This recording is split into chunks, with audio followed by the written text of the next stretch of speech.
Argumentative essay is writing your introduction. This is how you hook your reader in and give a purpose for your argument. So, in this paragraph, you should set the context of the whole article by reviewing the topic in a general way. Next, you should explain why the topic is important or why readers should care about the issue, and then you present your thesis statement or your claim. Here are some examples of the hook. So on your packet, it gives you three options. You can use a surprising fact or statistic from your research. You can invite the reader to imagine or picture a certain situation, or you can ask a thought-provoking question. These are some examples from the zoo articles that were read this year in class. Every year, 180 million visitors come to zoos across North America. So that's a surprising fact or statistic. The reader would then be thinking, why does it matter? But also, that's a lot of people, 180 million visitors across North America. An anecdote would be a short story or an imagine if situation. So this one, the first sentence, imagine your family lives in a luxurious mountain mansion where all of your needs are provided for. Where is this gonna go, right? Or finally, ask a thought-provoking question.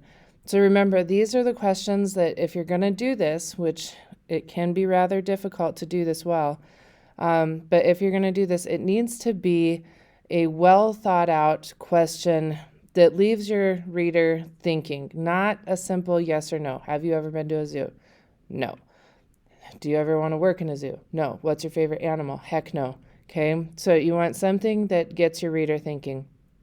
So one of the examples that we read was, what do you think black-footed ferrets, clouded leopards, and golden-lion tamarins have in common? Good question, because those don't seem like they would have anything in common, right? So once you've written your hook sentence, you can go on to the next part of the video. If you are still writing your hook, go ahead and pause it now. But remember, this should be something that intrigues your reader, gets them thinking. The next part of your introductory paragraph is elaborating on the attention grabber. Okay, so elaborating on the hook.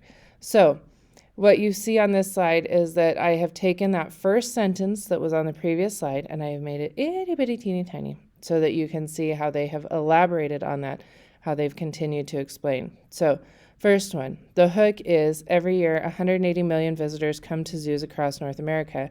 Then you should have 1 to 2 sentences that elaborate on that. This number is more than attend every basketball, football, and baseball event combined. So they're trying to provide that shock there, right? Zoos are popular places to visit, which is easy to understand.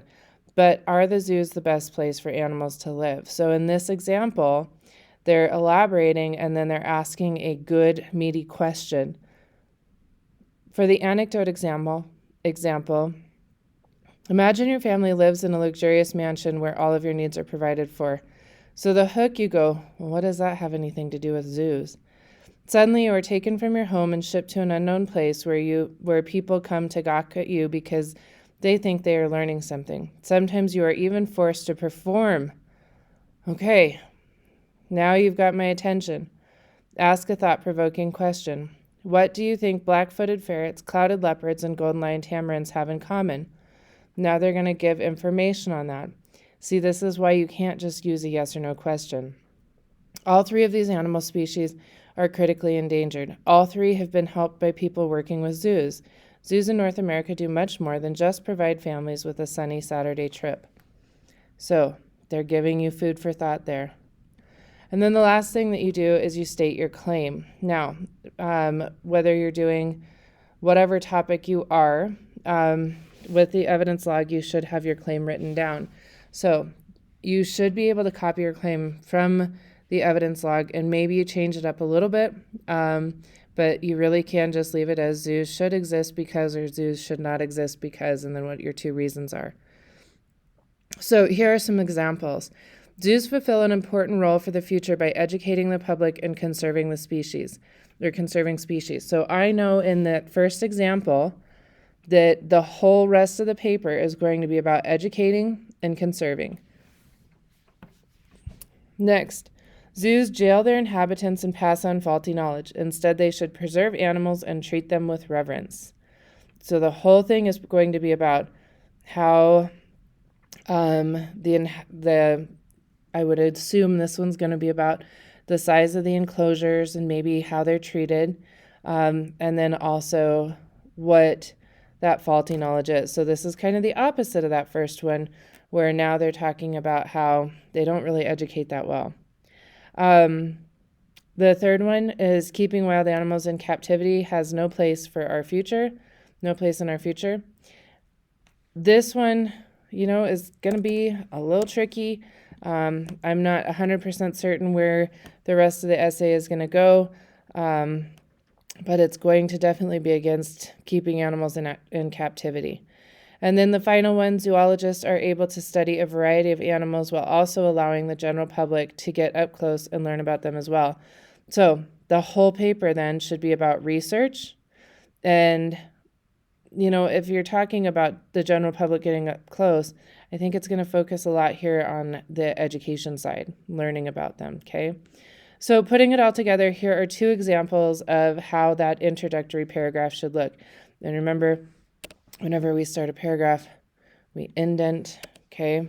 So every year, 180 million visitors come to zoos across North America.